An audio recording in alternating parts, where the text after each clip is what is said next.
Good morning, people, and welcome to Your Morning Cup with Chuck, where I help you get inspired, educated, and motivated to a point where all you think is positive thoughts, baby, and positive thoughts create positive action. Welcome to the First Cupkc. This podcast is powered by Podcast. Good morning, people. Welcome to the First Cupkc. So today we're going to talk about the importance of inspiring other people. What do I mean when I say inspiring other people? Well, when you inspire people, you help create hope, which in turn helps create strength in others. So yes, this is a very important subject to talk about. And here to talk about the subject with me today is actually a social media influencer, cannabis nurse, and a very special friend of mine. Ladies and gentlemen, meet Matt Cascio. What's going on, man? What is up, man? I'm so excited that I got to be this, spend some time with you and be a guest on this podcast. I'm really excited. I love what you're doing because you know me. I'm always about spreading positivity, and I see you out there doing it too. And we just, if we can get more people doing it, it's going to be even a better world to live in, man. That's what's up, man. That's what's up. For sure. So tell the audience a little bit about yourself. Oh, man. Well, I basically lived in Kansas City most of my life. Lived in L.A. for a while in the 80s. I'm a musician, been playing guitar forever. Still play guitar. It's part of my therapy, kind of my healing, how I kind of relax after a tough day. Became an RN when I was 38 years old and worked in some of the hospitals around here in Kansas City, and had always been kind of, as a musician, always been kind of involved in cannabis as well. And right.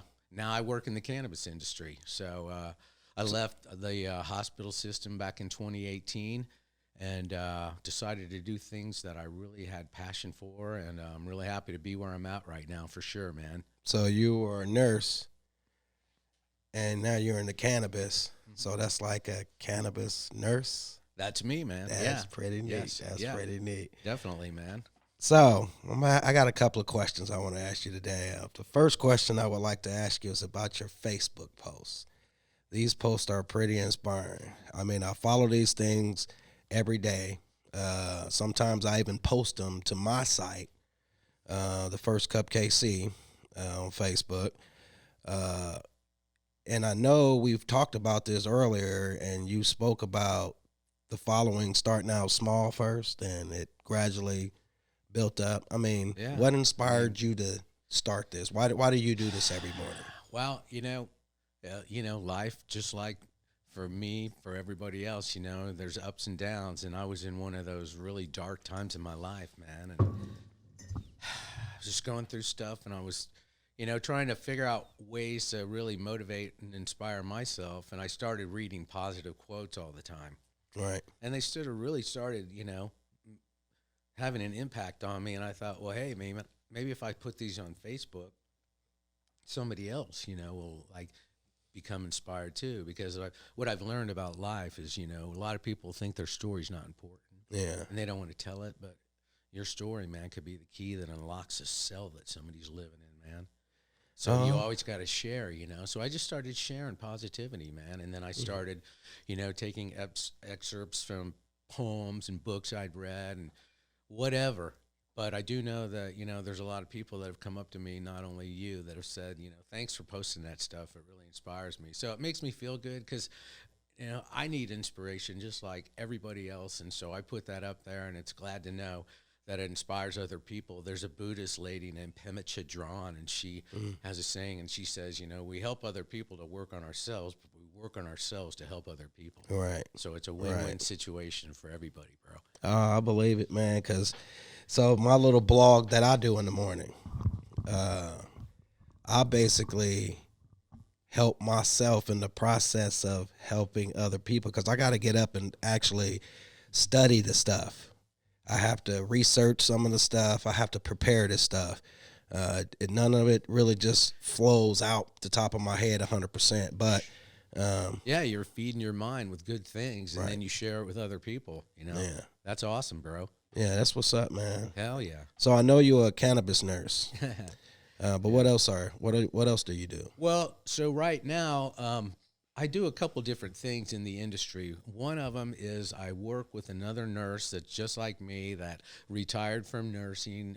She didn't feel like, just like me, all we did was give out prescriptions and here's a procedure, go get this. We weren't really making a difference in people's lives. And she has a company called the Cannabis Care Team. And her and I are both in the American Cannabis Nurses Association as well as the Cannabis Nurses Network. We speak all over. She speaks a lot more than I do. Because I'm more involved in doing some retail things in the industry. But we also have a presentation that we do, and we've gone around and trained bud tenders. Bud tenders in the dispensaries are somewhat like nurses. They're the front line of people that talk to them. And what we want is people to have a great experience when they go into a dispensary, and we want them to be educated about the product that they get so people don't go home and maybe have a bad experience and use too much and get anxious and paranoid and not want to try it again. Because I've talked to thousands of patients, and a lot of them said, yeah, I tried cannabis back in the day, and they haven't tried it for 20 years because they had such a bad experience. So to me, in April, education before medication is really important. And I mean, we're in the midst of training a lot of different dispensary groups around here in Missouri, and it's been really, really awesome. So, and then for me in the retail side, right now I'm working for a local dispensary group here called Besame, which means Kiss Me, and they have 9 different stores here in Missouri, as far as right down on Burlington, then Berry Road, then Gallatin, Smithville, Dexter, Missouri, Pacific,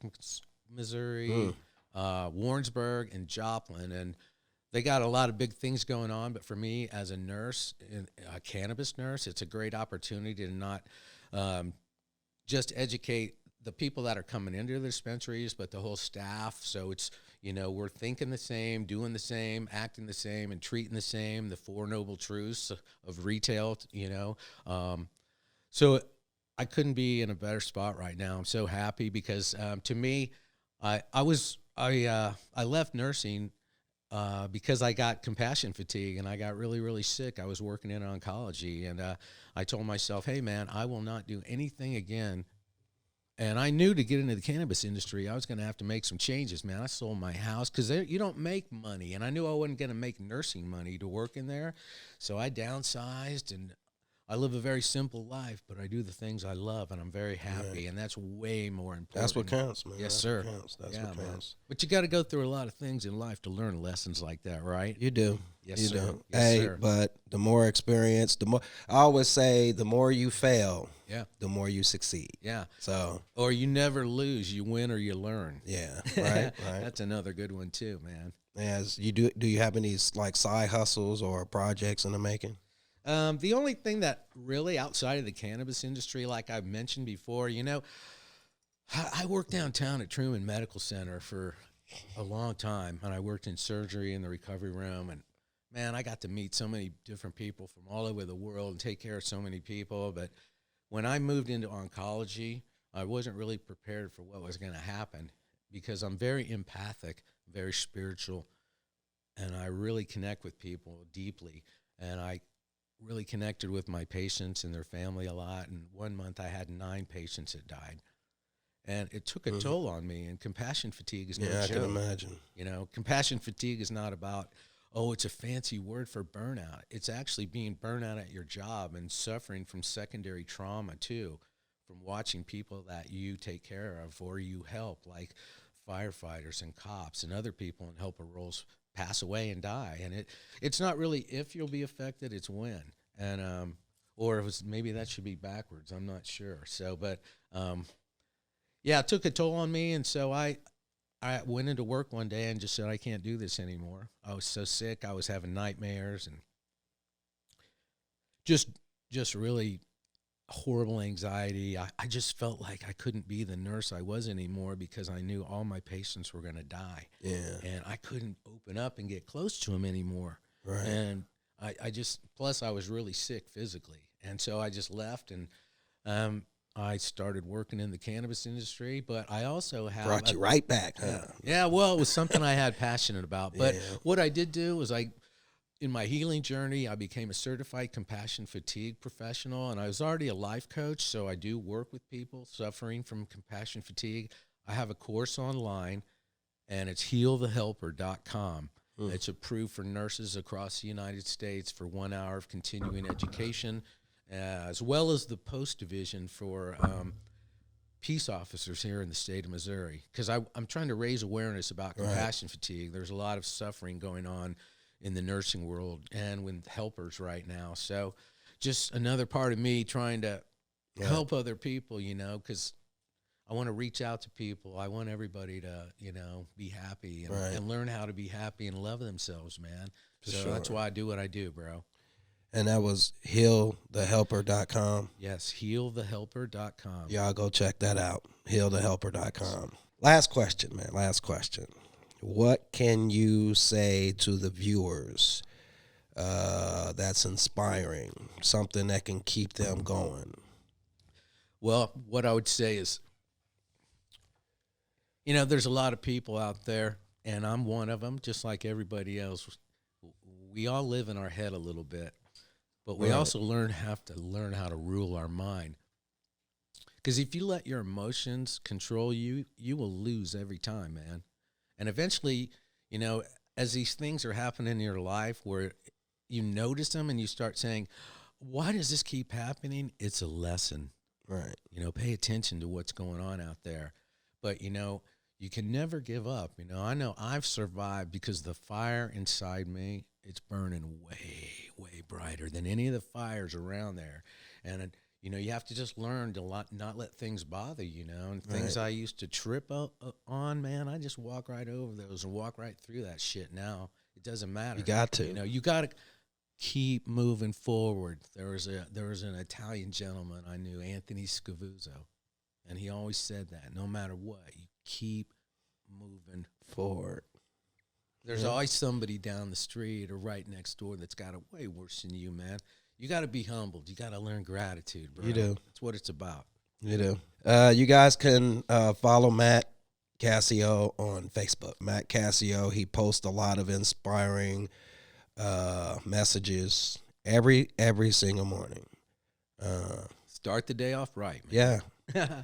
And people don't understand why people like us do the things we do. Sure. But it's a reason. And that reason just might be a reason for you to listen. So thank you guys for joining me on this wonderful Saturday morning. Thanks for having me on your show too, bro. Oh, really man. Love you, man. It's a pleasure, man. It's a pleasure, bro. Yeah. Have a wonderful rest of your weekend, guys. And like always, stay positive, people.